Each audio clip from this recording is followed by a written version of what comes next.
सब लोग को गुड आफ्टरनून। लाइव हो गए हैं आप लोग, सब लोग जल्दी जल्दी हो जाइए।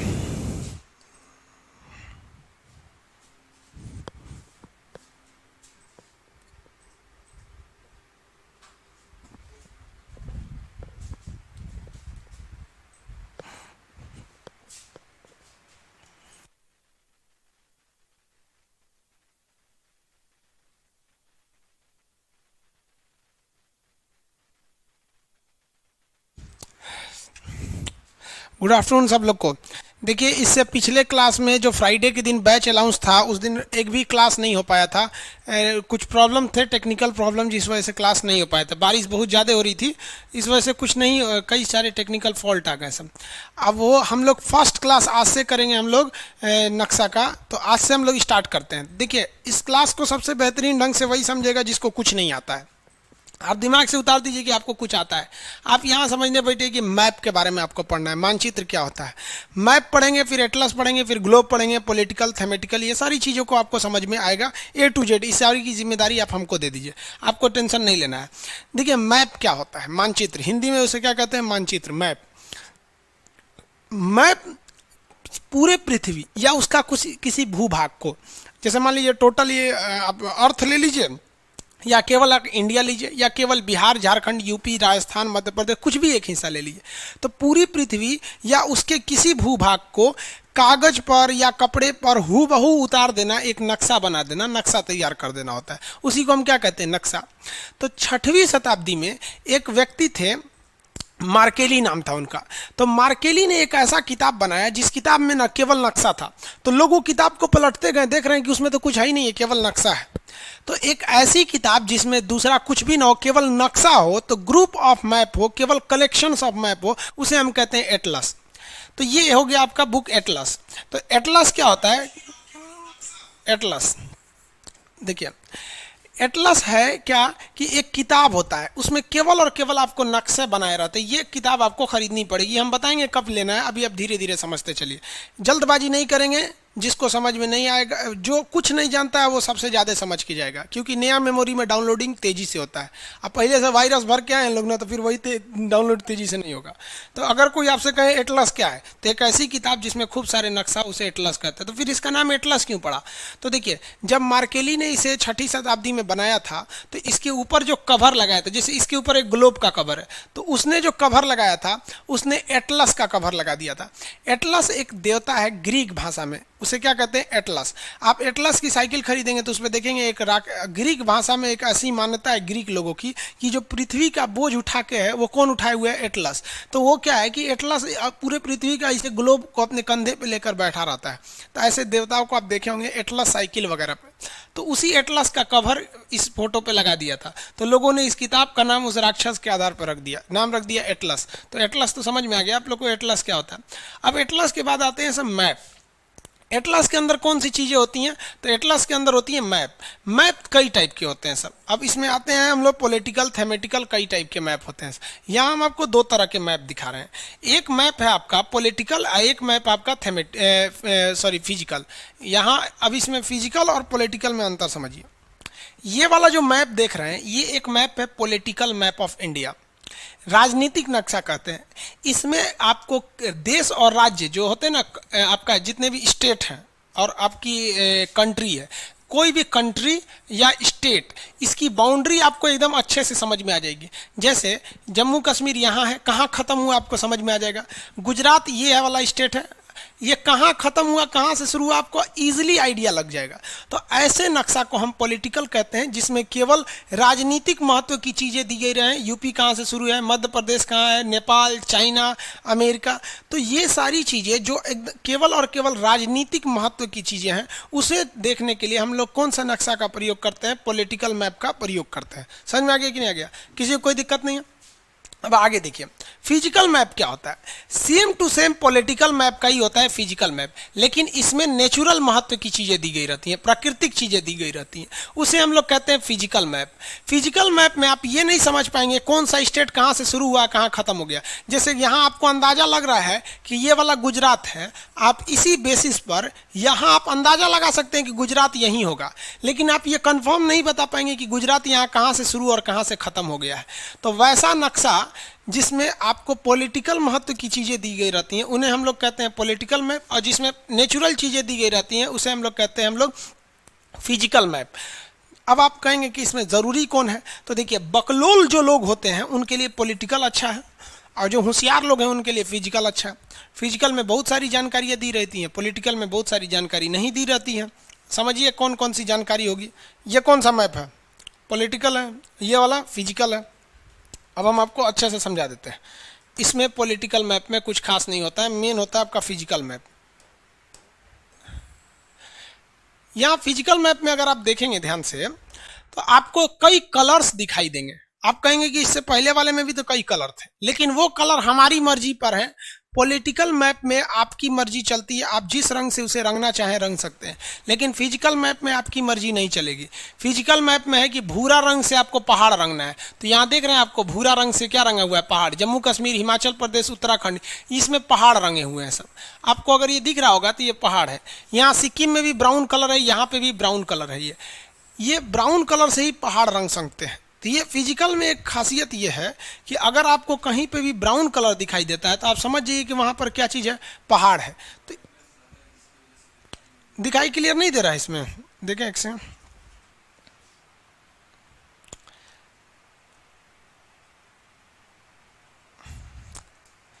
गुड आफ्टरनून बाबू।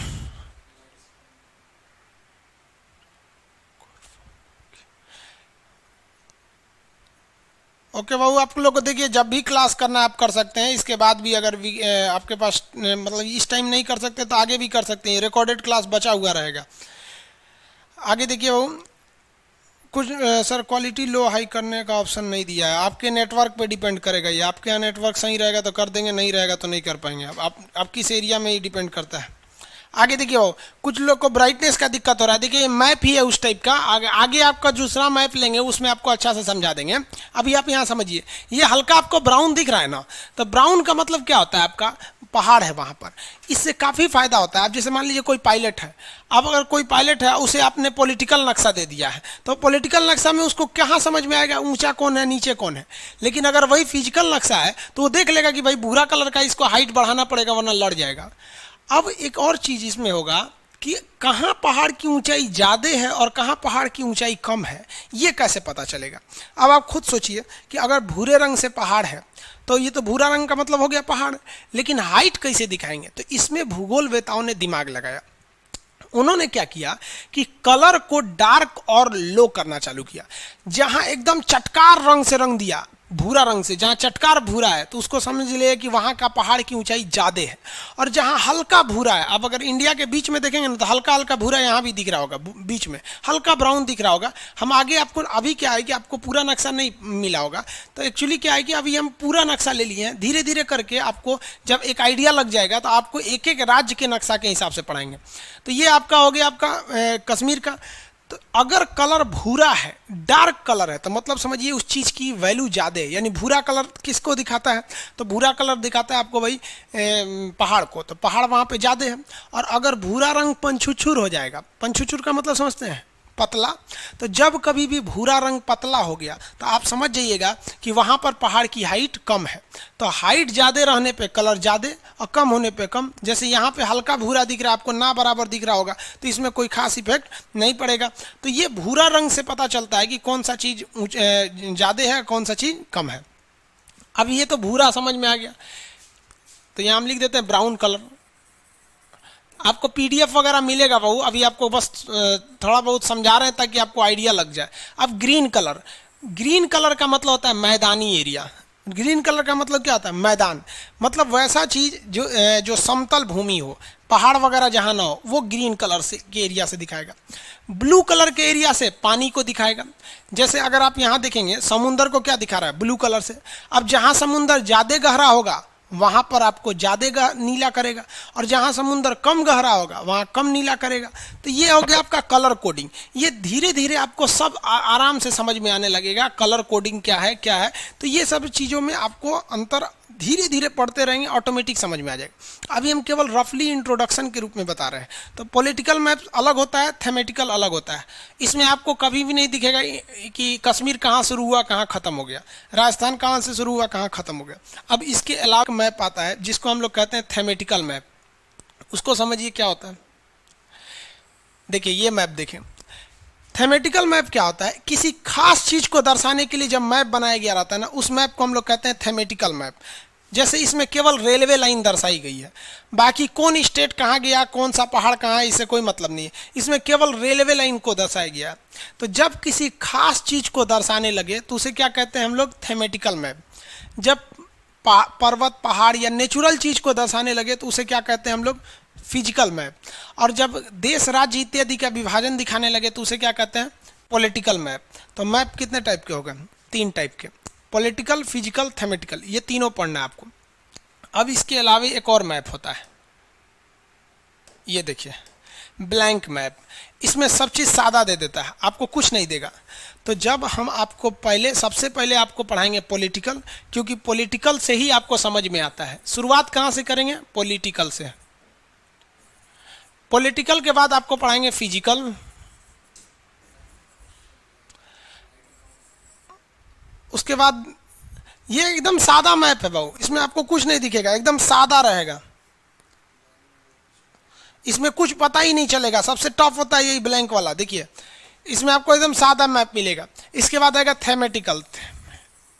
थेमेटिकल जब ये तीनों पढ़ लेंगे तब आप पढ़ेंगे ब्लैंक मैप, तब आपको ये वाला सादा मैप दे दिया जाएगा। इसमें क्या होगा सादा में कि आपको कुछ दिया ही नहीं रहेगा, आपको अपने अंदाज से भरना पड़ेगा ब्लैंक मैप में। तो अभी आप ये रफली एक ओवरव्यू समझिए। इसके अलावा देखिए मैप कितने टाइप का, पहले पढ़ेंगे पॉलिटिकल, फिर थेमेटिकल, उसके बाद पॉलिटिकल, फिजिकल, थेमेटिकल, उसके बाद ब्लैंक मैप में भरेंगे। ये सारी चीज़ें आपको एटलस में मिलेंगे। अब इसके बाद आएगा आपका ग्लोब। ग्लोब जो होता है ना, ये अर्थ का एक रियल व्यू की तरह होता है, इसी पृथ्वी को एक लगभग। लेकिन इसकी ये खराबी क्या होती है कि भाई इसको आप हर जगह नहीं ले जा सकते। तो सबसे लास्ट में आपको क्या पढ़ना पड़ेगा, ग्लोब पढ़ना पड़ेगा। एकदम लास्ट में आपको पढ़ना है ग्लोब।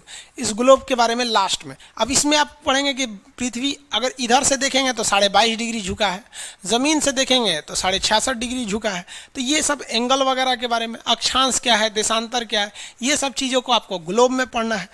अब हम लोग मेन स्टार्ट करते हैं अपना टॉपिक पे। अभी तक जो था इंट्रोडक्शन टाइप का था, उस आपके लिए उतना इंपॉर्टेंट नहीं था। देखिए यहाँ ध्यान से, पृथ्वी लगभग जियोड की तरह है। जियोड मतलब पचका ढचका है। हम इसे अभी हल्का में गोल मान के चलते हैं अभी फिलहाल, और ना एक ही दिन में सारा कॉन्सेप्ट समझेंगे ना तो पगला जाएंगे, कहेंगे मैप तो हम समझिए नहीं पाएंगे। यहाँ देखिए पृथ्वी जो है ना, अर्थ लगभग हल्का सा इस टाइप का गोल सा है। अब इसके बीचों बीच से एक काल्पनिक रेखा खींची गई है। इस इमेजिनरी लाइन को हम इक्वेटर कहते हैं। इसे इक्वेटर क्यों कहते हैं भैया, तो इक्वेटर इसीलिए कहा जाता है क्योंकि ये पृथ्वी को एकदम इक्वल बांटता है। हम इक्वल नहीं बांट रहे थे, यहाँ से बना दे, इक्वल बांटने वाले को हम कहते हैं इक्वेटर। तो ये इक्वेटर हो गया। इसे हम लोग 0 डिग्री के हिसाब से दर्शाते हैं। इसे कितने डिग्री कहते हैं, 0 डिग्री कहते हैं इक्वेटर। इक्वेटर को हम शॉर्टकट में यहाँ ई लिख देते हैं तो आप समझ जाएंगे इक्वेटर हो गया। इसे हम लोग हिंदी में कहते हैं भूमध्य रेखा। लेकिन आप एक बात बताइए, आप इस क्लास में हिंदी पढ़ने आए हैं कि भूगोल पढ़ने आए हैं? आप भूगोल पढ़ने आए हैं तो यहाँ हिंदी भाषा नहीं चलेगी, भूगोल की भाषा पड़ेगी, जिसे कहते हैं विषुवत रेखा। विषुवत रेखा यहाँ से समझते चलिएगा आप। कंटिन्यू यहाँ पे आपको इंडिया वर्ल्ड सब के बारे में पढ़ना है। अभी आपको थोड़ा बहुत फर्स्ट क्लास है इसलिए आपको थोड़ा सा अनकंफर्टेबल लगता होगा, लेकिन यहाँ से आपको समझ में आने लगेगा। पृथ्वी के बीचों बीच से गुजरने वाली काल्पनिक रेखा, ऐसे भगवान ने कोई रेखा नहीं खींचा, ये हम लोग ने कल्पना करके खींच लिया है। इसके ऊपर वाला एरिया और नीचे वाला एरिया ये बराबर बांट देती है। इसे हम विषुवत रेखा या भूमध्य रेखा के नाम से जानते हैं। भूमध्य रेखा हिंदी में हो जाएगा, विषुवत रेखा आपका किस भाषा में होगा, भूगोल में विषुवत रेखा। अब हम लोगों ने कुछ सहूलियत के हिसाब से कुछ अन्य रेखाओं को डिसाइड किया है। ये तो पृथ्वी को बांट दिया। अब जो गोला था बाबू, आप बताइए, पृथ्वी जो एक स्फेयर टाइप का था, गोला था, अब तो हमने उस गोला को आधा कर दिया। तो गोला को आधा करेंगे तो गोला हो जाएगा आधा, तो उसे कहेंगे गोलार्ध। क्या कहेंगे? गोलार्ध। और नीचे वाला भी क्या हो जाएगा? गोलार्ध, गोला का आधा। इंग्लिश में क्या कहेंगे? स्पेयर जो है, स्पेयर, स्पेयर को आधा करेंगे तो क्या हो जाएगा? Hemy spare. स्पेयर को आधा करने पे क्या हो जाता है? हेमी स्पेयर हो जाता है।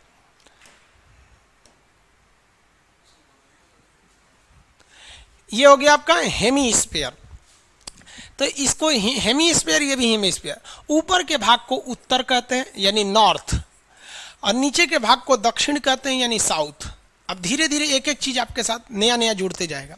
पृथ्वी को बीचों बीच से डिवाइड करने वाली रेखा को इंग्लिश में कहते हैं इक्वेटर लाइन, उसको एंगल में कहेंगे तो 0 डिग्री, हिंदी में कहेंगे भूमध्य रेखा, भूगोल में कहेंगे तो विषुवत रेखा। इसके ऊपर का आधा गोला गोलार्ध, नीचे का आधा गोला गोलार्ध। ऊपर वाला उत्तरी गोलार्ध, नीचे वाला दक्षिणी गोलार्ध। हम किस गोलार्ध में रहते हैं भैया? तो हम लोग रहते हैं उत्तरी गोलार्ध में। इंडिया टोटली ऊपर में है। अगर देखेंगे ना इंडिया को, तो इंडिया टोटली किस बार में? उत्तरी गोलार्ध में। तो हम लोग किस हेमिस्फीयर में? नॉर्दर्न हेमिस्फीयर में। अच्छा, कौन हेमिस्फीयर है, नॉर्दर्न की साउदर्न? अच्छा, तो भाई पूरी पृथ्वी है। नीचे में ना पानी ज़्यादा है, ऊपर में ज़मीन ज़्यादा है। तो दो चीज़ें समझ में आ गया। गोलार्ध आपको धीरे धीरे समझेंगे आराम से, जिसको कुछ नहीं आता है पूरा अच्छा से समझ जाएगा। अब एक चीज़ देखिए, अर्थ जो है ना हल्का सा इसे झुका हुआ है।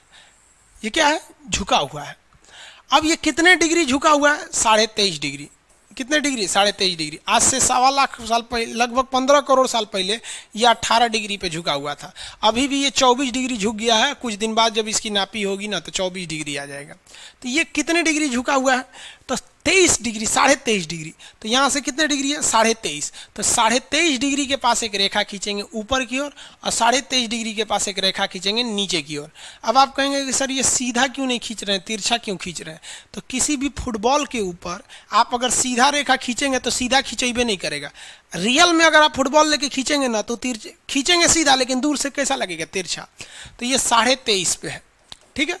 ये भी नीचे वाला 23.5। हम ये 23.5 क्यों लिए हैं? क्योंकि पृथ्वी 23.5 डिग्री पे झुकी हुई है। अब यहाँ देखिए, तो यहाँ से हमने जो 23.5 ऊपर वाला लिया और 23.5 नीचे वाला ले लिया। ये कितना है भैया?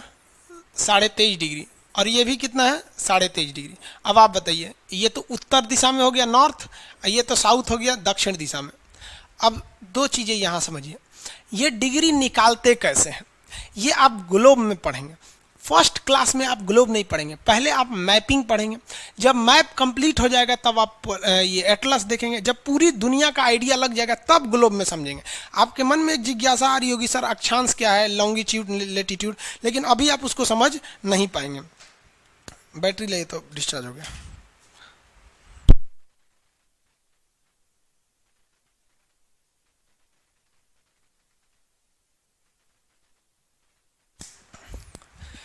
आगे देखिए भाऊ, तो ये उत्तरी हो गया, ये दक्षिणी हो गया। इसके अलावे अगर आप पृथ्वी को देखेंगे तो पृथ्वी जो है ये ज़मीन के हिसाब से अगर देखेंगे, यहाँ देखिए, किसी चीज़ को अगर आप झुकाते हैं, जैसे इसी चीज़ को हम झुका दिए तो इस पर दो तरह का एंगल बनता है। एक ऊपर से ये वाला एंगल और नीचे से ये वाला एंगल। दो एंगल बना कि नहीं? कोई भी चीज़, जैसे हम इधर झुक गए तो एक एंगल इधर से बनेगा और एक एंगल पीछे से बनेगा। तो जो अर्थ झुकी हुई है ना, तो ये वाला झुकाव है, ठीक है, और ये ज़मीन है। देखिए ध्यान से, तो जो अर्थ झुकी हुई है तो ये वाला झुकाव 23.5 है और ये वाला झुकाव ये 23.5 है। अब आप बताइए, कोई 90 डिग्री का एंगल है, अगर इसको 40 डिग्री झुका दिए, 40 डिग्री, तो ये कितना होगा? जेन्युइन है कि 50 होगा? भाई दोनों को जोड़ेंगे तभी ना वो सीधा खड़ा होगा। तो अगर पृथ्वी सीधा रहती तो 90 डिग्री रहता, लेकिन 23.5 झुक गई है तो अंदर वाला कितना होगा? 66.5 होगा।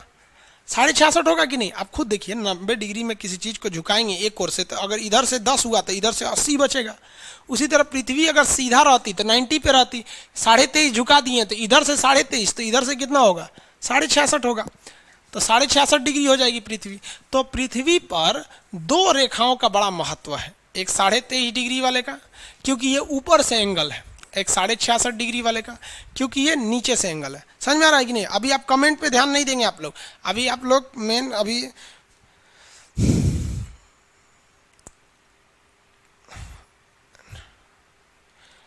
वैलिडिटी कितना होगा कोर्स का? भाई कोर्स खत्म हो जाएगा, वैलिडिटी खत्म हो जाएगा। आगे देखिए ये सब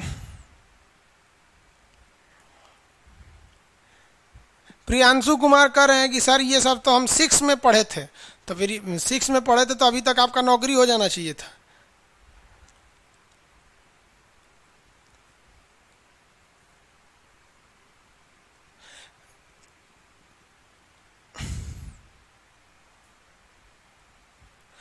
चलिए यहाँ देखिए कुछ कुछ फालतू फालतू के कमेंट करता है सर, यहाँ ये सब यहीं रहेगा सब बेरोजगार बन के। देखिए ध्यान से 66.5 और 23.5 डिग्री, ये दो ठो महत्व हो गए सब। अब यहाँ देखिए इसके ऊपर वाला जो रेखा खींचा जाता है ना, ये वाली रेखा और ये वाली रेखा, ये 66.5 डिग्री है, 66.5, और ये भी कितनी होगी 66.5। अंतर क्या होगा? ये होगा नॉर्थ और ये होगा साउथ। अब इन रेखाओं का अलग अलग नाम है। अगर 23.5 डिग्री ऊपर में है तो इसे ट्रॉपिक ऑफ कैंसर या कर्क रेखा कहते हैं, और वही 23.5 डिग्री नीचे है तो इसे ट्रॉपिक ऑफ कैप्रिकॉर्न या मकर रेखा कहते हैं।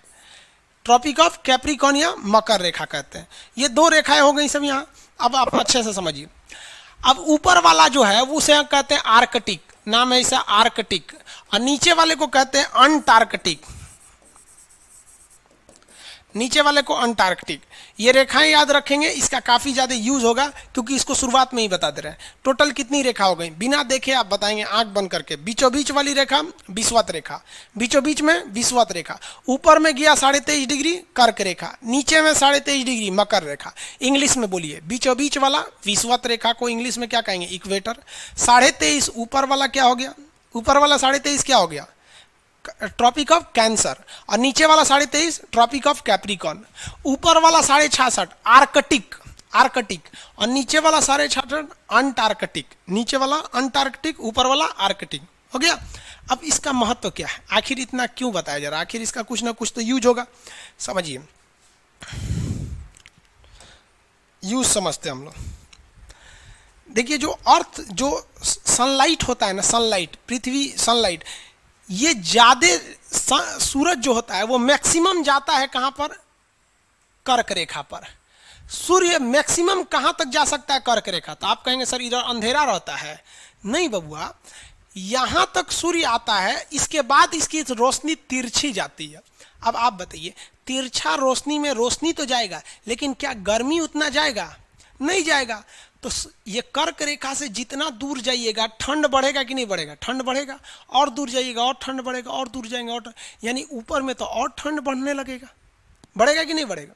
अब एक बात बताइए, तो ये तो कर्क रेखा की मैक्सिमम स्थिति कहाँ आ गई? ऊपर, यहाँ पर। और कर्क रेखा मिनिमम नीचे कहाँ जाता है? मकर रेखा के बीच में, सॉरी सूर्य।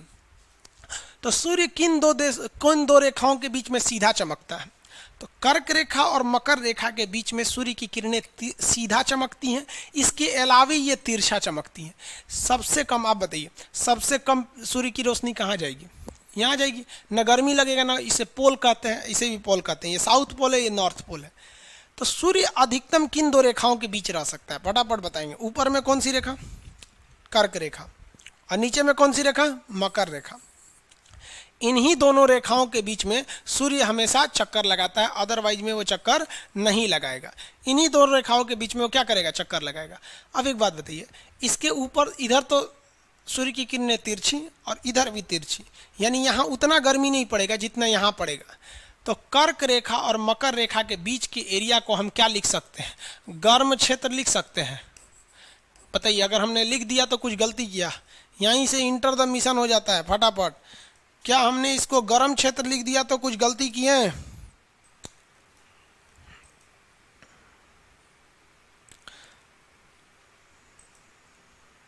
फटाफट बताएंगे।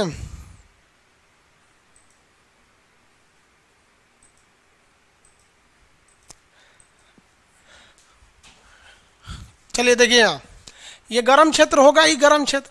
तो क्यों गर्म क्षेत्र होगा? क्योंकि सूर्य इन्हीं के बीच में घूम रहा है। इसके उधर उसकी किरणें तिरछी जा रही हैं, इसके नीचे भी तिरछी जा रही हैं।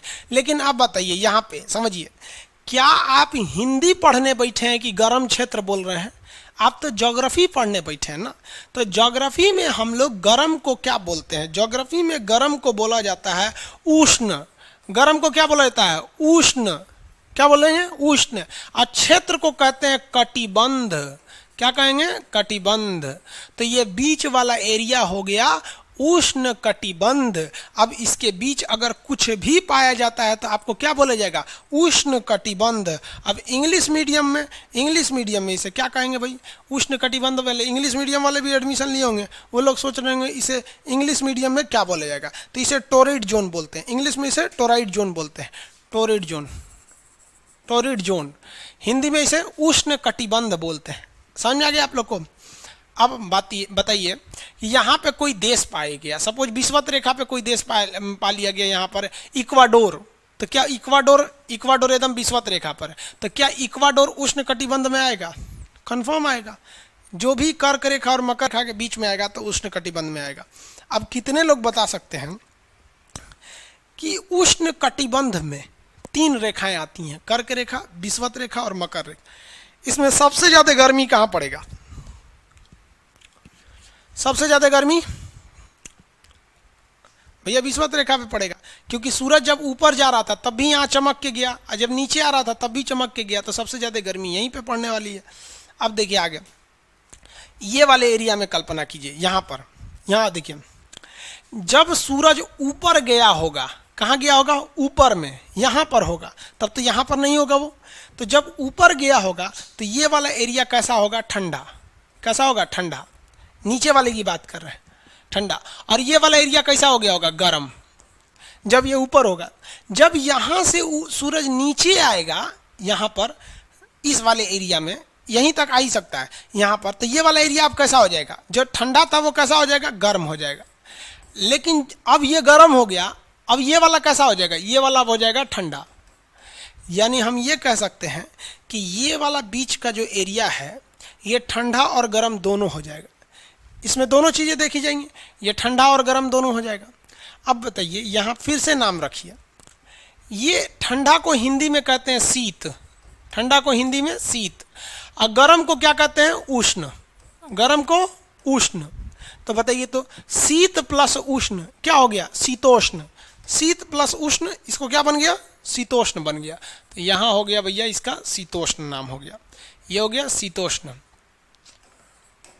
शीतोष्ण इंग्लिश में इसे कहते हैं टेम्परेट जोन। इसे इंग्लिश में क्या कहेंगे? Temperate zone. शीतोष्ण कटिबंध, ये हो गया शीतोष्ण।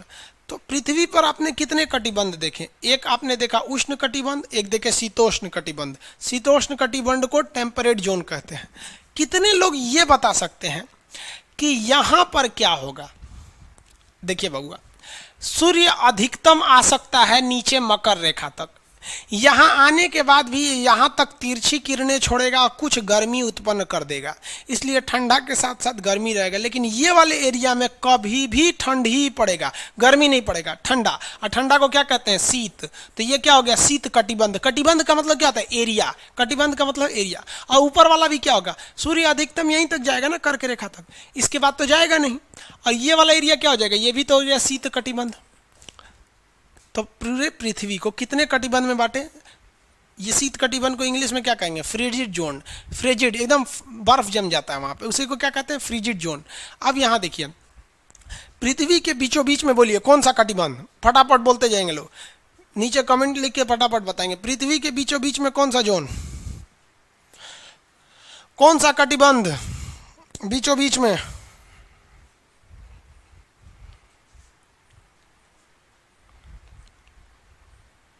शीत कटिबंध। बीचों बीच में शीत कटिबंध आएगा।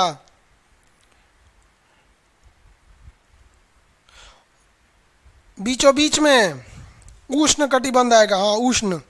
बीचों बीच में उष्ण कटिबंध, इंग्लिश में क्या कहेंगे? Temperate zone. अब जरा आंसर सोच समझ के दीजिएगा लोग, सुनिए ध्यान से, सुनिए एकदम बढ़िया से, यहाँ ध्यान से। कर्क रेखा कहाँ है? ऊपर में। कर्क रेखा और मकर रेखा, कर्क रेखा और मकर रेखा, इसके बीच के क्षेत्र को क्या कहेंगे? कर्क रेखा और मकर रेखा के बीच का क्षेत्र, कर्क रेखा और मकर रेखा के बीच का क्षेत्र उष्ण कटिबंध कहलाएगा। समझ में आ गया? अब जरा आंसर देखिए।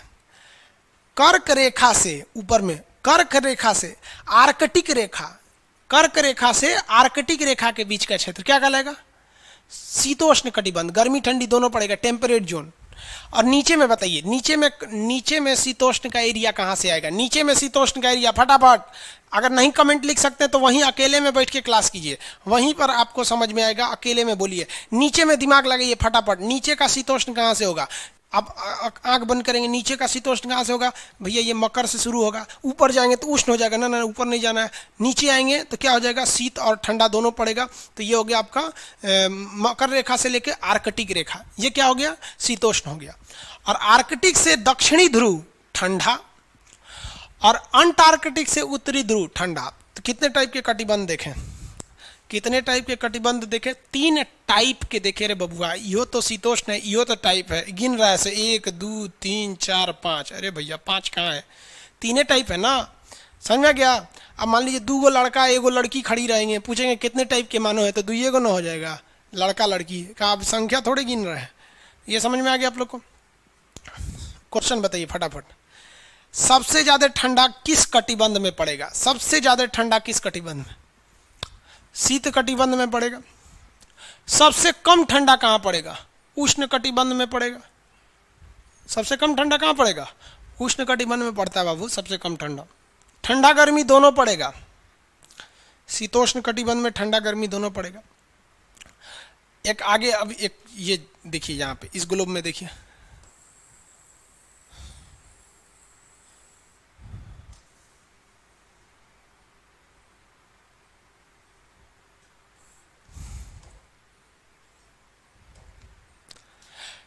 ये बताएंगे लोग कौन सी रेखा है?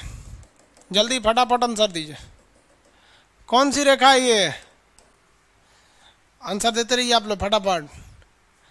चलिए गुड, विषुवत रेखा है ये। कौन सी रेखा? विषुवत रेखा, इक्वेटर। चलिए अब हम आपको केवल एक एरिया घेर के बताते हैं, आप बताइएगा कौन सा कटिबंध होगा। बोलिए ये कौन सा कटिबंध होगा? फटाफट बोलिएगा, कौन सा कटिबंध है ये? ये है भैया टोरिड जोन या उष्ण कटिबंध, समझ में आ गया? ये वाला। अब दूसरा हम घेरते हैं, आप बताइए क्या ये कौन सा कटिबंध होना चाहिए यहाँ पर? ये तो बता दिया आप लोगों ने। ये बताइए तो जहाँ हम, ये बताइए जहाँ हम हाथ चला रहे हैं, ये कौन सा होगा? आइडिया लगाइए कौन सा होगा ये, फटाफट लगाइए आइडिया कौन सा होगा ये। और ये वाला भी, ये कौन सा कटिबंध है? फटाफट बताएंगे लोग। ये वाला है भैया, जल्दी जल्दी इंग्लिश में बोलते हैं temperate zone. Temperate zone Hindi में, हिंदी में हो गया आपका शीतोष्ण कटिबंध। चलिए अब कितने लोग देखते हैं, बता देते हैं फटाफट, बता देंगे लोग। वेरी गुड, वेरी गुड बाबू। आंसर इतना तेज दीजिए कि हम पढ़ ना सके। आप देखिए आंसर कितना तेजी से आ रहा है, इस तरह से आंसर दीजिए कि पढ़ ही ना सके हम यहाँ पर। खैर हम एक्चुअली मोबाइल में इसलिए देखते हैं ताकि हमको भी एहसास हो कि आपको कैसा दिख रहा है। स्क्रीन पे देखते हैं तो फिर दूर पड़ जाता है वहाँ पर। अब बुढ़ा गए, अब हमको चश्मा लगाना पड़ेगा, स्क्रीन पे उतना दूर से नहीं दिखता है। चश्मा लगा लेते हैं तो स्क्रीन पे पढ़ेंगे। उम्र बढ़ जाने के बाद ना आँख नाक कान सब खराब हो जाता है। चलिए देखिए ध्यान से, बुढ़ौती आ गया मेरा। कितने लोग आंसर देंगे? लोग फटाफट बताएंगे हम। एक बार में हमें लिखते के साथ आंसर आना चाहिए। ये कौन सा कटिबंध है? फटाफट कौन सा कटिबंध होगा? इंग्लिश वाले लोग सबसे ऊपर में है बबुआ। ये सब यूपीएससी का क्वेश्चन ऐसे नक्शा बना बना के पूछेगा आपको। कौन सा कटिबंध होगा? फटाफट बताएंगे। ये वाला हो गया शीत कटिबंध। शीतोष्ण थोड़े होगा रे बकलोलवा कहीं का, खाली ठंडा पड़ेगा हिया ना शीतोष्ण होगा। आई वाला कौन सा होगा? उष्ण होगा। दिमाग चट देता है तुम लोग, गलती नहीं बोलो भाई, इतना मेहनत से पढ़ा रहे हैं, आंसर सही होना चाहिए। कौन सा कटिबंध है? शीत कटिबंध है, शीत कटिबंध है। यूपीएससी जो है ना वो ससुरा खखोर के क्वेश्चन पूछता है। क्वेश्चन क्या पूछा यूपीएससी? कह रहा है कि शीत कटिबंध में सबसे ज्यादा ठंडा कहाँ पड़ता है? रे बकलोलवा कहीं को, तो अपने ठंडा पड़ता है। अब कौन सी पूछ रहा है? ओमे कौन सी ठंडा पड़ता है? माने शीत में भी महाशीत। यह है यूपीएससी आईएएस का एग्जाम। लड़का सब खाली सपना देख लेता है आईएएस बनेंगे, अभी मेहनत ना करना है उसके लिए। देखो बबुआ क्वेश्चन यूपीएससी का क्या था।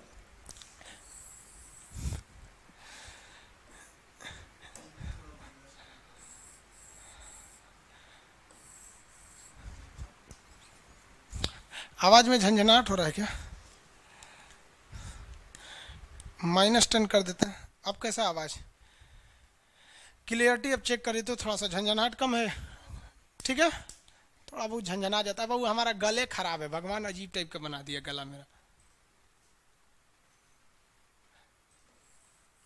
देखिए ये है हमारा शीत कटिबंध, लेकिन क्वेश्चन है शीत में भी महाशीत। तो शीत में भी महाशीत, शीत में भी महाशीत। आ जा बाबू आ जा। ये हमारा गोला हो गया पृथ्वी। देखिए गौर से देखिएगा, ये है शीत कटिबंध और ये भी है शीत कटिबंध। ये रेखा का नाम बोलिए फटाफट, रेखा कंप्लीट होने से पहले नाम आ जाना चाहिए। कौन से, क्या नाम है इसका? अरे जल्दी बोलो, कंप्लीट कर देते हैं। हाँ गुड, क्या नाम है इसका? विषुवत रेखा, वेरी गुड। ये शीत है ना। अब देख बबुआ, यहाँ पर एकरा दो भाग में हम बांट देते हैं, एकरो दो भाग में बांट देते हैं। ऊपरा वाला का नाम रख देते हैं एक, नीचे वाला का नाम रखते हैं दो। एक और दो। कितने लोग बता सकते हैं इसमें कि शीत कटिबंध को यानी फ्रीजिड जोन को हमने 1 और 2 में बांट दिया है। इसमें ज्यादा ठंडा 1 में लगेगा कि ज्यादा ठंडा 2 में लगेगा? गलत आंसर आया ना, घुस के कैमरा में से निकाल ले आएंगे इधर, आप धो देंगे। यहाँ बता देते हैं, यहाँ ज्यादा ठंडा फटाफट 1 में ठंडा कि 2 में? 1 की 2, 1 की 2, जल्दी फटाफट, देर नहीं होना चाहिए। 1 में कि 2 में? 1 में कि 2 में? 1 में, 1 में, वेरी गुड। बस 1 लिखते जाएंगे सर, वेरी गुड, बहुत अच्छा। बकलोलवा कौन दू बोल रहा है? दू कौन बोलता है? यहाँ से फेंक देंगे हम फ्रीजिड जोन में ले जाके। बकलोलवा 1 में ना ठंडा पड़ेगा बबुआ, वहाँ सूरज का रोशनी जैबे नहीं करेगा, एकदम कोना में वो पट्टी है वहाँ पे। 1 में देख लो भाई, इतना तेज आंसर आना चाहिए इस तरह से, धड़ धड़ धड़ एकदम, वेरी गुड। सबसे ज्यादा ठंडा ओ खोपड़िया पे ना तो एक खोपड़िया पे। समझ में आ गया कि नहीं आ गया? भूगोल वालों ने ये दोनों का नाम अलगे रख दिया। हम तो आपको धाए दे बता दिए थे, आप में से कितने अच्छे से आप बता दिए कि 1 में कि 2 में। लेकिन यही क्वेश्चन यूपीएससी पूछा था और आधा लड़का गलती ठोक के आया था। क्या पूछा था पता है? कि ज्यादा ठंडा टुंड्रा में पड़ता है कि टैगा में? अब लड़का पगला गया, टुंड्रा टैगा कौन ची होलो रे भाई? टुंड्रा टैगा, लो टुंड्रा टैगा यहाँ पर। अरे यूपीएससी ना खखोर के पूछता है कुछ हो। अब जैसे किसी को कह देंगे मामा जी तो आराम से समझ में आ जाएगा। कहेंगे हमारे बाप के सार, तो कहेंगे कौन सी बोल रहा है बाप के सार? अरे मामा जी को ही बोला जाता है बाप के सार। तो वही ऐसे पूछता है, टुंड्रा में कि टैगा में? आंसर बताइए, टुंड्रा में कि टैगा में? टुंड्रा या टैगा? फटाफट। टैगा बोल रहे हैं लोग, टैगा। कुछ टुंड्रा बोल रहे हैं लोग। अब आंसर की स्पीड वो नहीं रह गई है, टुंड्रा या टैगा, टुंड्रा या टैगा। भैया ये पूरा ध्रुव होता है, 1 और 2 दोनों को मिला देंगे तो ध्रुव हो जाता है। टुंड्रा या टैगा? टुंड्रा या टैगा? देखो भैया हम बताते हैं, देखिए ध्यान से। ये जो ऊपरा वाला 1 नंबर है ना, यानी जो एकदम खोपड़िया है और नीचे वाला एकदम पेंदिया है, ये 1 नंबर को हम लोग कहते हैं टुंड्रा। जो 1 नंबर है ना, अंग्रेजी हिंदी दोनों में टुंड्रा, और जो 2 नंबर है उसे कहते हैं टैगा। और कुछ नहीं है रे भैया, लड़कवा को सब पता था लेकिन टेक्निकल नाम नहीं पता था, इसलिए फेल होके चल आया। 1 नंबर में ज्यादा ठंडा पड़ेगा क्योंकि ये सूर्य से विषुवत रेखा से बहुत दूर है, और ये 1 नंबर में ज्यादा, इसी को कहते हैं टुंड्रा और इसको कहते हैं टैगा। बताइए क्वेश्चन कहेगा सबसे कम पेड़ पौधे यानी सबसे कम वनस्पति, एकदम लीस्ट क्वांटिटी ऑफ इन्वायरमेंट, सबसे कम जीव जंतु कहाँ पाए जाएंगे रे भैया? टुंड्रा में कि टैगा में? ये ठंडा में कौन जाएगा मरने ससुरा? हम जैसन बूढ़ सड़ आदमी को तो फालिज मार देगा वहाँ जाके। तो सबसे कम जीव जंतु कहाँ बाबू रे, कहाँ? तो सबसे कम जीव जंतु 1 नंबर पे। 1 नंबर को क्या कहते हैं? टुंड्रा। समझ में आ रहा है कि नहीं आ रहा है? अभी बताइए, जैसे जैसे हम टुंड्रा से बढ़ेंगे विषुवत रेखा की ओर, जैसे जैसे बढ़ेंगे क्या टेम्परेचर बढ़ेगा? टेम्परेचर बढ़ेगा कि नहीं बढ़ेगा बबुआ? बढ़ेगा। जीव जंतुओं की संख्या भी बढ़ेगी। ठंडा में मर जाएगा सब ससुरा। कभी सुने गर्मी से 200 लोगों की मौत हो गई? गर्मी से किसी की मौत नहीं होती, आदमी तनी पगला उगला जाता है, लेकिन हमेशा ठंडी में सुनते होंगे कि 200 आदमी ठंडा से मर गया। अब बहुते आदमी, अब हम जैसे बूढ़ सूढ़ आदमी को बच के रहना पड़ता है। आप लोग जवान हैं लोग, आप लोग का कोई दिक्कत नहीं है। समझ आ गया कि नहीं आ गया? तो जीव जंतु इधर ही रहेंगे। आप कहेंगे कि अरे ठंडा में बहुते मर जाता है। समझ आ गया कि नहीं? जैन धर्म के लोग ज्यादा क्यों नहीं विकास कर पाए? लोग उघारे रहते तो आधा लोग को मार दिया ठंडा वहाँ पे। तो समझिए ध्यान से, तो ये ऊपर जाएंगे तो जीव जंतुओं की संख्या बढ़ेगी। अब बताइए इसमें, देखिए बताइए खटाखट देखते हैं कितना तेज आंसर देता है। आंसर एकदम जबरदस्त। हाँ भाई, ऐसे स्क्रीन चलना चाहिए, धड़ाधड़, खुशी हो जाएगा भाई। यहाँ पे आप टेंशन नहीं लीजिए, जो ऑफर में एडमिशन लिए 200-150 में, जो ऐसे लिए हैं 200 में, आपको जब कोर्स कंप्लीट होगा ना तो आपको लगेगा कि इसके लिए 2000 भी कम था। टेंशन नहीं लीजिए। देखिए ये वाला पूरा कटिबंध बताइए, टुंड्रा और टैगा मिला के बोलेंगे तो उसे कहेंगे शीत कटिबंध। जब टुंड्रा और टैगा दोनों मिला दीजिएगा तब हो जाएगा शीत। और शीत में से महाशीत टुंड्रा और कम शीत टैगा। हई रेखा बोलो बबुआ, हई रेखा, विषुवत रेखा। बताओ बबुआ हई कौन सा क्षेत्र है? बताओ बबुआ, बीच वाला, जल्दी फटाफट। उष्ण कटिबंध। कौन सा कटिबंध? उष्ण कटिबंध। ये शीतोष्ण, ये शीतोष्ण, ये शीत कटिबंध। हो गया? किसी को कोई दिक्कत नहीं है कटिबंध में? टुंड्रा टैगा में कोई दिक्कत नहीं है? आगे बढ़ जा। अरे टुंड्रा टैगा में दिक्कत नहीं ना है? Very good. टुंड्रा टैगा में कोई दिक्कत नहीं है, वेरी गुड। विषुवत रेखा, उष्ण कटिबंधीय, शीत, वेरी गुड। अरे इसमें इमोजी कौन लिख के भेज रहा है? ये सबको होने बतियाने का आदत लगा है, इमोजी लिख के भेज देता। कहीं बकलोल कहीं इमोजी कौन सी पढ़ेंगे हम? इमोजी लड़कियां बना बना भेज रही हैं सब। टुंड्रा बोल रहे हैं तो अपन फोटो भेज रही है सब। ये तो इमोजी लिख के मत भेजिए आप लोग। अरे जो लिखना है लिखिए ना, इमोजी भेजता है सब।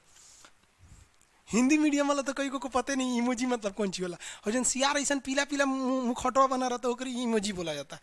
चल बाबू आप तो एक तो बहुत जबरदस्त चीज दिखाते हैं। नक्शा का इंपॉर्टेंस देखिए।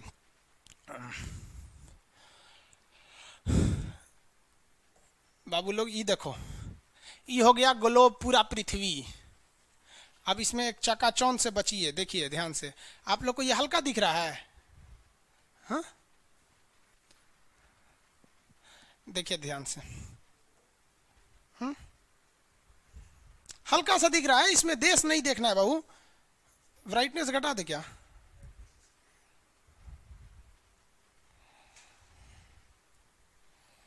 देखिए यहां फटाफट देखेंगे लोग। ये रेखा बोलिए फटाफट, कौन सी रेखा है? बीचों बीच से जा रही है। ये रेखा है विषुवत रेखा। कौन सी रेखा? विषुवत रेखा।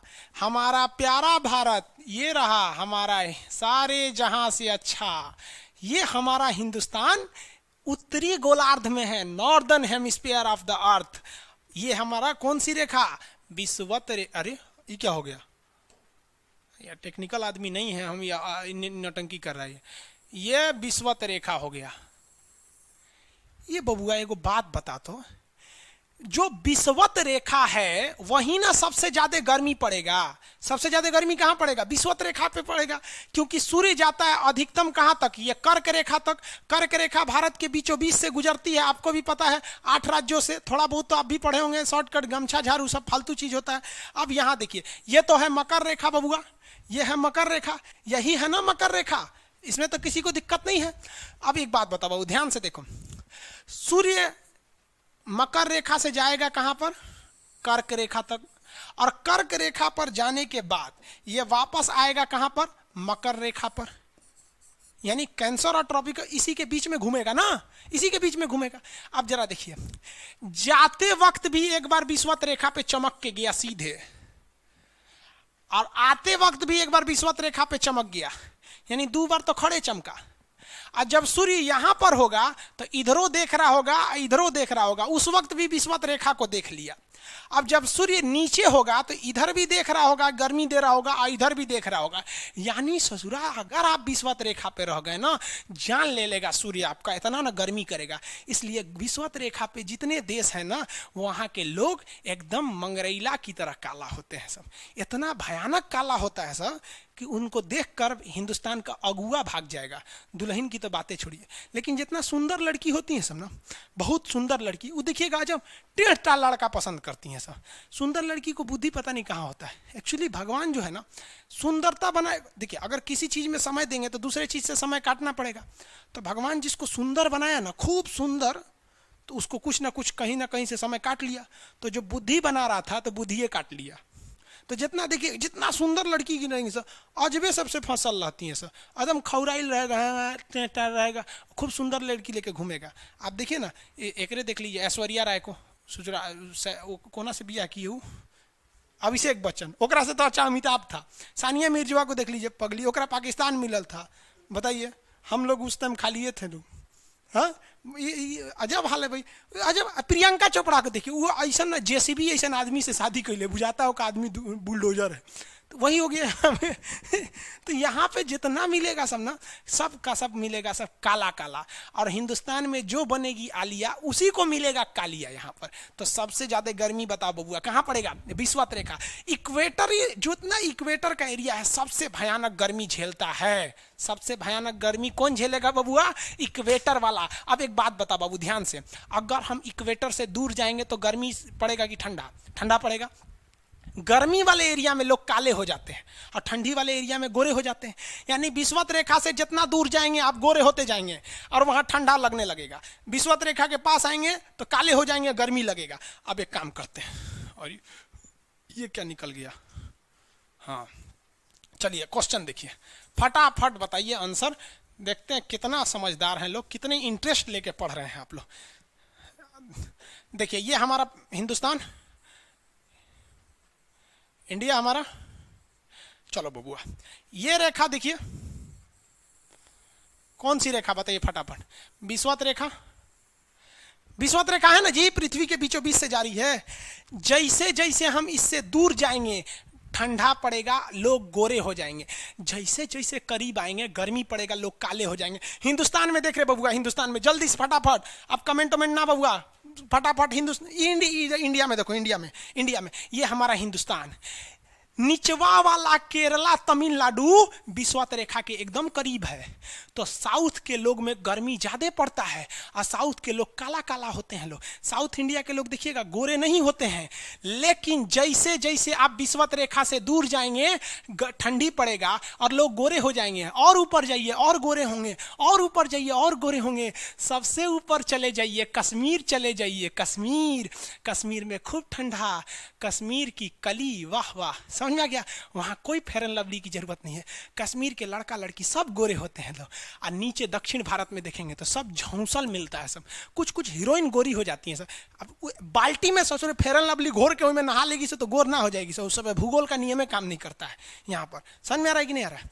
तो साउथ के लोग काले क्यों होते हैं? अब भैया साउथ वाले लोग बुरा नहीं मानिएगा, और काला होना बुरा क्या? हम खुद काला है, हम क्या दूसरे को बोलेंगे? हम सफ़ेद कुर्ता पहन लेते हैं ना तो लगता है जैसे बतासा में चिमटा घुसा हुआ है।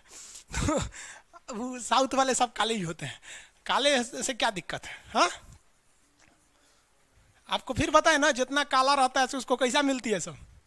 हाँ चलो ध्यान से देखो इधर। यहाँ समझिए, आप समझ में आया? कश्मीर के लोग गोरे काय होते? अच्छा, कश्मीर से तो ज्यादा गोर चाइना वाला होगा सर, ओसे गोर तो रूस वाला होगा सर। ऐसे रूस वाला को देखेंगे ना, व्लादिमीर पुतिन को देखिएगा तो लगेगा जैसे छीलल मुर्गी है। अंग्रेज सबको ऐसे कर देता है सो तो खून दिखने लगता है यहाँ पे लाल लाल। समझा कि नहीं? क्या भूगोल कितना ईजी है ना? ईजी नहीं है, बकलोल कहेंगे ईजी नहीं लग रहा है इसको, सुतल है। आगे बढ़े तो जितने लोग विषुवत रेखा के करीब वाले हैं वो होंगे काले, बीवी में रहेगी गोरी। और जो ये कोई भूगोल का नियम नहीं है रे भाई, देखिए ध्यान से समझिए। अब ये तो कश्मीर वाला का मैटर समझ में आ गया आप लोग को। आगे बढ़े। अब यूपीएससी क्वेश्चन पूछा था कि विषुवत रेखा के पास का पेड़ का पत्ती चौड़ा होगा कि पतला? लड़का पगला गया, कहा गिरे ससुरा तो नहीं, ये कौन बात हुआ कि वहाँ का चौड़ा पत्ती होगा कि नहीं? अरे भाई आखिर पूछा तो आंसर होगा कि नहीं होगा? चौड़ा पत्ती होगा कि पतला पत्ती? मतलब चौड़ा होगा कि पतला, कैसा होगा आप बताएंगे? बहुत इजी है सर भाई, कोई चीज टफ नहीं है।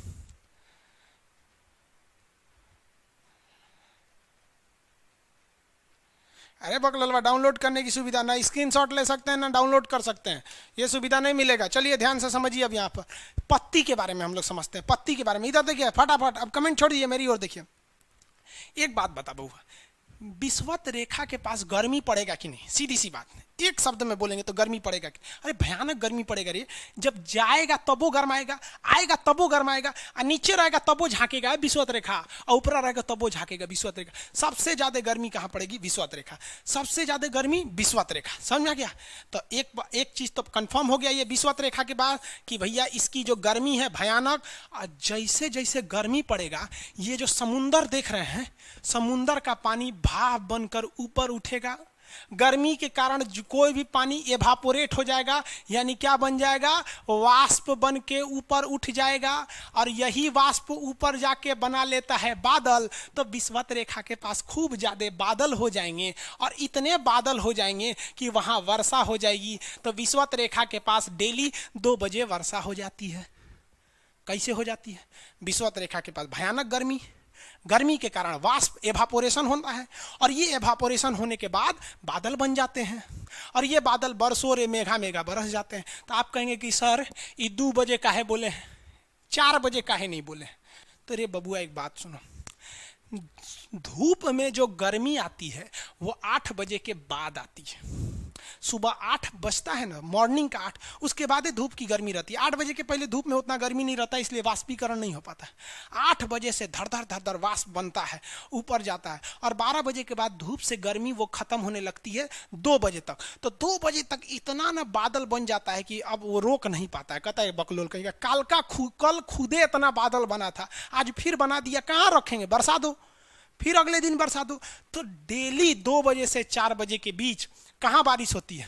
तो कोई सुनिए ध्यान से, क्वेश्चन पूछा था आपका छत्तीसगढ़ वाले में। तो छत्तीसगढ़ के पीसीएस के एग्जाम में क्वेश्चन पूछा था 2 से 4 में डेली वर्षा कहाँ होती है? तो लड़का मार दिया था मासीराम, मेघालय के चेरापूंजी मासीराम। वहाँ भाई साहब 365 दिन वर्षा होती है। 2 बजे से 4 बजे के बीच में जो वर्षा होती है वो विषुवत रेखा पे होती है। क्यों होती है? समझ में आ गया? समझ में आ रहा है कि नहीं आ रहा है? इंग्लिश में आए बकलोल पीडीएफ चिल्लाता है यहाँ पे, इधर देखो, यहाँ इंग्लिश में भी बोलिए। अरे भाई वर्षा को रेन बोलते हैं, रेन 2 PM से। अरे गर्मी को हीट बोलते हैं, वाष्प को एवापोरेट बोलते हैं, बादल को क्लाउड बोलते हैं। ये कौन सी है? लंदन से आए हो भाई? हाँ, इतना तो समझ ही रहे हैं आप लोग। तो ये हो गया गर्मी से। अब फिर कहेंगे कि इसको पत्ती से क्या लेना देना है? एक बात बताइए भैया, जहां बारिश ज्यादा होगी वहां पेड़ पौधे निकलेंगे कि नहीं निकलेंगे? तो जो विषुवत रेखा है वहां पेड़ पौधे बहुत ही ज्यादा निकलते हैं। तो क्वेश्चन कहेगा विषुवत रेखा के पेड़ पौधे घने होते हैं कि हल्के होते हैं? सब डेंसर होते हैं कि रेयरर होते हैं? बहुत डेंसर होते हैं, बहुत घने होते हैं, क्योंकि पानी की कमी नहीं, धूप की कमी नहीं।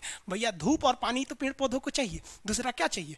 धूप नहीं मिलेगा तो भी सूखेगा, पानी नहीं मिलेगा तो भी सूखेगा। विषुवत रेखा पे ना धूप की कमी ना पानी की कमी, हुमच के पेड़ निकलते हैं सब। तो बहुत ही घने जंगल कहाँ पाए जाते हैं? विषुवत रेखा के पास। ये ब्राजील दिख रहा है, हाँ, ब्राजील के जो जंगल हैं वो कैसे जंगल हैं? विषुवत रेखीय जंगल हैं। अब एक बात यहाँ समस्या चालू हो जाता है। कौन सी समस्या? तो भैया ये जो पेड़ है पानी तो सबको मिलेगा, क्योंकि सबका जड़ जमीन पे है। अब पानी बरसने के बाद जमीने पे आएगा, लेकिन समस्या हो जाएगी धूप की। समस्या किसकी होगी? धूप की। धूप की कैसी समस्या हो जाएगी भैया? धूप की तो धूप की समस्या ऐसे होगी कि जो पेड़ ज्यादा ऊंचा होगा उसको धूप ज्यादा, और जो नीचे ठेमरा गया उसको धूपे नहीं मिलेगा। इसका मतलब विषुवत रेखा के पेड़ों के बीच पानी को लेकर कोई कंपटीशन नहीं होगा। मेन जो कंपटीशन होगा वो धूप को लेकर होगा। जो पेड़ ऊंचा उसको धूप ज्यादा, जो पेड़ नीचे उसको धूप कम। इसका मतलब जो धूप होते हैं उसके चक्कर में ये पेड़ पौधे में कंपटीशन होता है। इसलिए जो पेड़ होते हैं वो लोग क्या करते हैं? उठने लगते हैं, पेड़ पौधे लंबे होने लगते हैं। किस लिए लंबे होते हैं? क्योंकि इनको क्या चाहिए? धूप चाहिए। तो बताइए विषुवत रेखा के पेड़ पौधे लंबे होते हैं कि नाटे होते हैं? लंबे होते हैं। क्यों लंबे होते हैं? अरे भैया क्यों लंबा होता है? धूप लेने के लिए ऊपर जाएगा तो लंबा हो जाएगा, और साथ साथ कैसा होता है? पतला होता है। कोई भी चीज को लंबा कीजिएगा तो क्या हो जाता है? पतला हो जाता है। अब बताइए लंबा पेड़ है, बहुत लंबा पेड़ है और पतला है, तो उसको क्या रहना पड़ेगा? बहुत ही शक्तिशाली रहना पड़ेगा, मजबूत रहना पड़ेगा, नहीं तो गिर जाएगा। तो विषुवत रेखा के पेड़ धूप पाने के लिए लंबे हो जाते हैं, और वो पतले होते हैं और बहुत मजबूत होते हैं, वरना वो गिर जाएंगे। और इनको पानी की कोई दिक्कत नहीं होता है, इसलिए इनकी जो पत्ती होती है बहुत चौड़ी होती है, क्योंकि पत्तियां क्या करता है, पनिया को भास बना के उड़ा देता है। इसलिए जहां पानी की कोई कमी नहीं उस चीज का पत्ती चौड़ा होगा। कमल का फूल बहुत चौड़ा पत्ती, पानी की कोई कमी नहीं। और जहां पानी की कमी होगी वहां पत्ती छोटा होगा, छोटा होगा, छोटा होगा। रेगिस्तान की पत्तियां कांटा बन जाती है, तो लोग कहते हैं कांटा हो गया। अरे बकलो, कांटा नहीं था, वो पत्ती था। वो मजबूरी में लोग उसे कांटा बना दिए। लोग मजबूरी इंसान को कुछ बना देता है। समझ में आ गया कि नहीं आ गया? तो विषुवत रेखा के पास पानी की कोई कमी है नहीं, तो पत्ती कैसी, चौड़ी। पत्ती कैसे, चौड़ी। रेगिस्तान में पानी की कमी होती है, पत्ती कैसा, कांटा। पत्ती कांटा हो जाती है। पेड़ कैसा, लंबा की नाटा, लंबा। मोटा की पतला, पतला। लचीला की मजबूत, मजबूत होते हैं सब। समझ आ गया कि नहीं आ गया? किसी को कोई दिक्कत नहीं? आगे बढ़े, टाइमिंग खत्म हो रहा है। 3 देखिए आज इतना समझ में आ गया आप लोग को ये विषुवत रेखा के बारे में। इसमें तो कोई दिक्कत नहीं है गर्मी वगैरह का। ये फर्स्ट क्लास था, इसलिए थोड़ा सा आप लोग को भी टाइम मैनेजमेंट समझ में नहीं आया। अब नेक्स्ट क्लास कल से होगा सेम टाइम पे। इससे पहले एक भी क्लास नहीं हो पाया था टेक्निकल प्रॉब्लम की वजह से। ये आज नक्शा का फर्स्ट क्लास था। पीडीएफ वगैरह कब लेना है, क्या लेना है, ये कल समझाएंगे आपको। कैसे क्या लिखना है आप टेंशन छोड़ दीजिए। हम गारंटी कहते हैं आप भूल नहीं सकते हैं किसी चीज़ को यहाँ पर। बाकी आप हम आपको कहते हैं ना, आप भूल के आइए किसी चीज़ को। कोई पूछेगा तो विषुवत रेखा की पत्ती चौड़ा होता है कि छोटा, तो क्या कह देंगे, छोटा होता है, नहीं ना। तो आई होप आप समझ रहे होंगे इस चीज़ को। अब क्लास की टाइमिंग कम बची हुई है, अभी तो टाइमिंग है ही।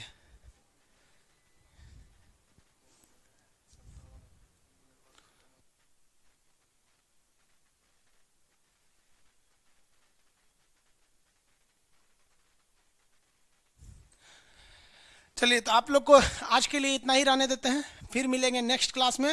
आपको सारी चीज़ों को समझा देंगे। आई होप आप इसको समझे होंगे। नेक्स्ट क्लास में मिलेंगे। जय हिंद। आपको कोई समस्या नहीं होगी। आप फर्स्ट क्लास है इसलिए आप लोग को कुछ कन्फ्यूजन हो रहा होगा।